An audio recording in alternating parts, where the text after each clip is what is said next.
A warm greetings to my dear lecturer Siti NORAINI binti HASSIN and my dear fellow friends. My name is ANUSHRI BATUMANATHAN, matrix number 01DKA19F2013. Today I'm going to present you about a graph data analysis of a graph about river water quality.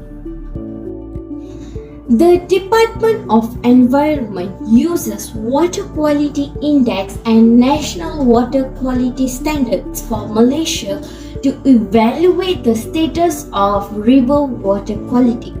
The figure on my left shows the river water quality trend for the year 2008 till 2012. The river water quality was assessed based on total of 5,083 samples taken from a total of 473 rivers.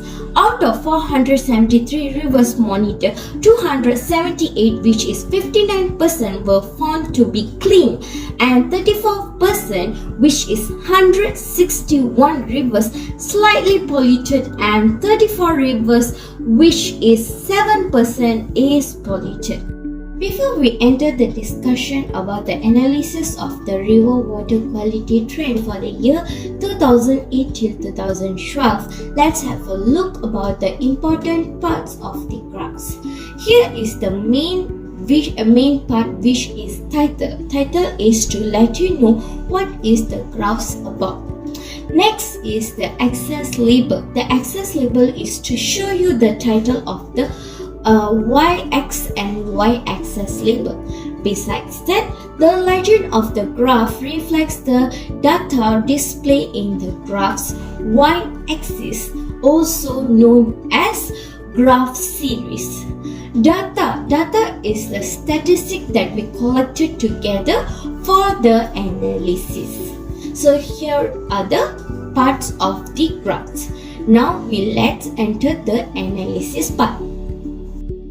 As we observe, the graph showed the number of clean rivers recorded the highest number of rivers at 334 rivers in 2008, whereas it recorded its lowest number of clean waters at 275 in 2011. The clean number of rivers recorded almost the same number of rivers at 275 in the year 2011 and 2012 respectively.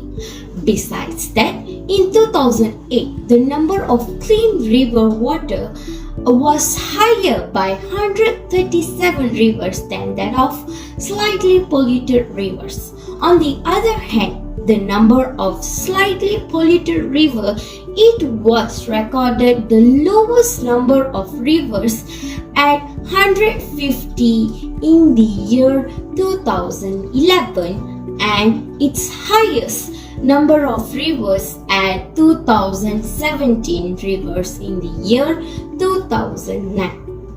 Next, from the year 2008 to 2009, the number of slightly polluted rivers escalated to 217 rivers. Next, as we can see, look at the graph, we can see that the number of slightly polluted river decreased drastically from 217 rivers in 2009 to 150 rivers in the year 2011. The number of polluted rivers fluctuated between a minimum of 34 rivers and the maximum of 74 rivers from the year 2008 to 2012. Furthermore, the polluted rivers increased significantly by 20 rivers between the year 2009 to 2010. Moreover, the number of polluted rivers slightly dropped from 39 rivers in the year 2011 to 34 rivers in the year 2012. So based on the graph, it can be concluded that the number of clean rivers is recorded higher compared to slightly polluted and polluted rivers, which is actually a positive result. However, the number of slightly polluted rivers and polluted rivers still can be reduced if certain immediate action is taken to reduce the river water pollution that happening in Malaysia.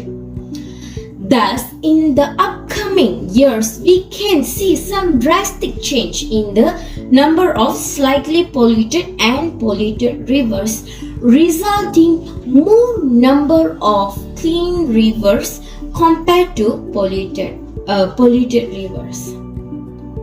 As we know, plastic is commonly washed into the river and other bodies of water, which only serves a degrade of the water quality. So if we witness anyone littering the garbages or plastics into the river, immediately stop them, and of course a regular cleanup of the in the river will maintain a good water quality. Besides that, sometimes we can see oil spill in the river caused by the industrial waste. When such oil is finally moved into the ocean at the river mouth, it can be reflowed. So this doesn't happen very often, but it's something we can have to think about it whenever oil is spilled in the river. If spilled oil is sink, it can be very difficult to clean up. So thus the vacuum devices can be used to try and get the oil off of the bottle. As you might guess, this method may not be very effective because vacuums may capture a lot of water and sand along with the oil. Likely, the most effective way to reduce water pollution is by treating some of the water before it's reintroduced to the waterways. This is highly effective solution because wastewater treatment facilities are able to remove nearly all the pollutants in the wastewater via a chemical, physical and biological process. They are a range of water treatment sensors that can be used to be certain that contaminants are being properly removed from the water before the water is released back to the environment. So these are end of my analysis data. That's all from me. Thank you.